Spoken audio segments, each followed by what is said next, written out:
Qué gusto tenerte aquí en México. Bueno, platícanos de este balance de la economía mexicana que hacías del 2012 al 2018, la administración de Enrique Peña Nieto. ¿Cómo es que pues logra alcanzar nuestro país esta calificación crediticia de A3 por parte de Moody's? Tal vez la clave principal ahí son las finanzas públicas. La solidez de la hoja de balance del gobierno se ha acentuado en los últimos años debido a que hemos visto un proceso de consolidación de las finanzas públicas. El déficit fiscal se ha reducido de manera importante y la composición de los ingresos del gobierno ha mejorado bastante. Se ha reducido importantemente la dependencia del petróleo. Y esto tiene que ver con las reformas, sobre todo la reforma tributaria que se dio en el 2013-2014. Debido a que esta composición ahora de ingresos es menos dependiente del petróleo, las cuentas fiscales se vuelven menos vulnerables, se vuelven más sólidas y por fin se pone fin a esta tendencia creciente de la deuda de gobierno que ahora se ha estabilizado y está empezando a reducirse después de mucho tiempo. ¿Cómo es que se logra esta recuperación de lo que llamabas el shock petrolero y el shock Trump?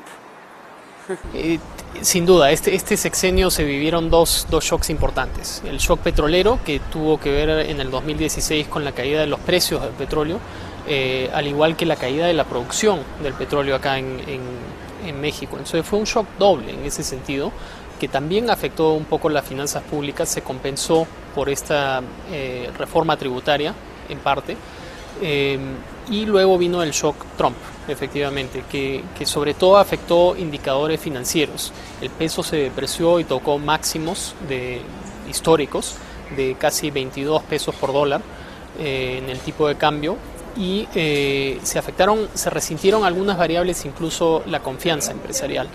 Pero se le ha dado vuelta a estos dos shocks y se les ha enfrentado de una manera bastante frontal por parte de las autoridades actuales, y ese manejo de políticas públicas, ese ataque, esa reacción ante los choques ha sido impecable, ha sido ejemplar. Se dieron ajustes fiscales, se dieron ajustes de tasa y de política monetaria en respuesta a estos shocks, lo cual ayudaron a que se mantenga la estabilidad macroeconómica y los inversionistas aprecian esto.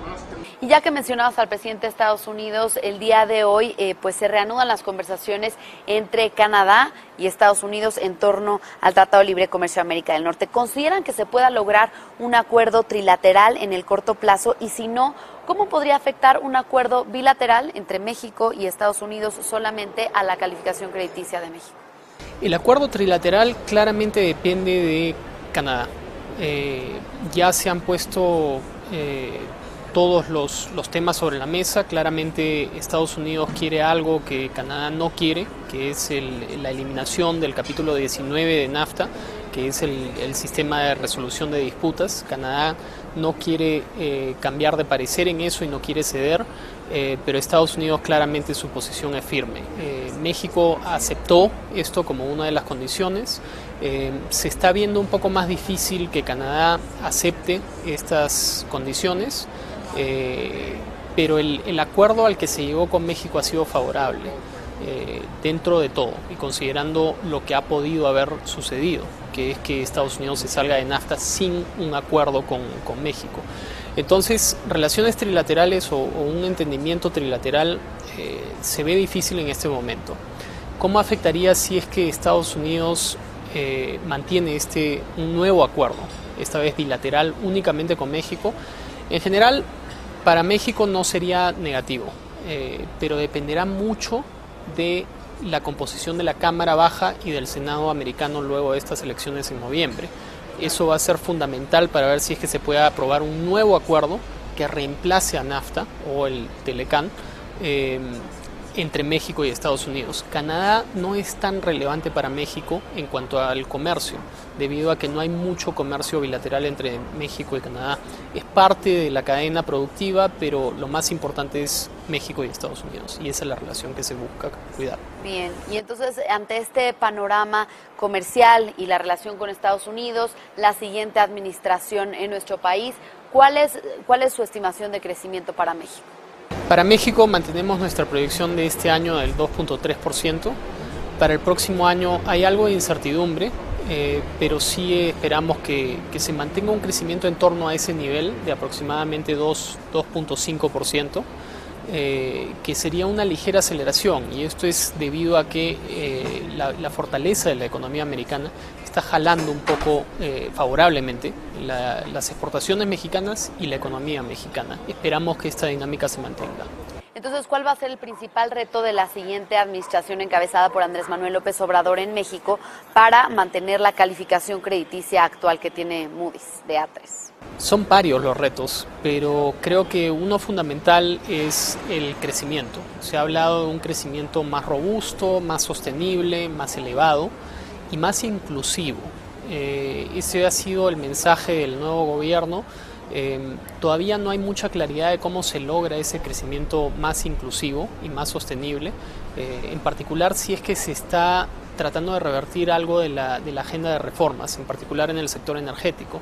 Recordemos que el sector energético era el pilar fundamental para acelerar el crecimiento económico más en torno al 4%, y a esa reforma hay que darle tiempo para que funcione, porque se dio un momento en el cual los precios de petróleo bajaron, hablamos de los shocks, el shock petrolero, que no ayudó a acelerar el crecimiento, pero que si se mantiene esa reforma y se sigue implementando estas subastas, este proceso de inversión extranjera, entonces sí podría repercutir de manera favorable en el crecimiento.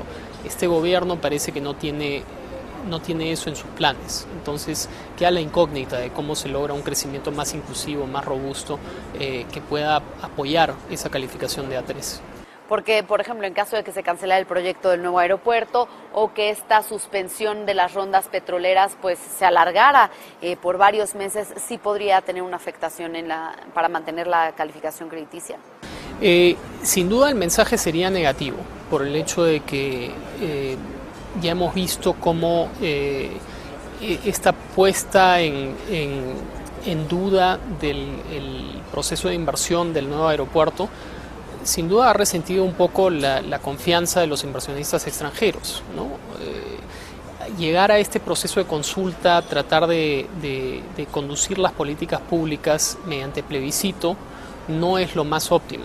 Es algo que genera incertidumbre, es en realidad es como consultarle a los hijos qué es lo que quieren comer el día de hoy. Naturalmente la respuesta no va a ser la más responsable del mundo, y es por eso que el gobierno no está dando buenas señales en cuanto a la inversión. La inversión es fundamental para acompañar ese crecimiento y para estimularlo y hacerlo más robusto, más sostenible.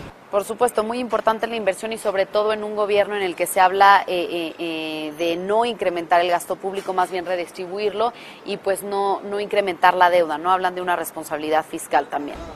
Ese parece ser el norte del nuevo gobierno, pero hay bastante incertidumbre de cómo se logra ese norte en el contexto de un aumento de los gastos, ¿no? Se ha hablado de incrementar el gasto social, incrementar el gasto de inversión, pero al parecer el punto básico es uno de responsabilidad fiscal y ese mensaje sin duda es constructivo. Si puede compensar los mensajes negativos por el lado de la inversión privada, eso estaría por verse. Todavía hay muchas intrigantes y creo que el 2019 va a ser un año crítico en cuanto a marcar la pauta para lo que se viene en el resto del sexenio, cuál va a ser el balance de los mensajes en cuanto al crecimiento, en cuanto a las cuentas fiscales y cómo repercute eso para la calificación. Bien, pues muchas gracias por esta conversación. Jaime Roche, Vice President Senior Credit Office de Moody's Investors Services.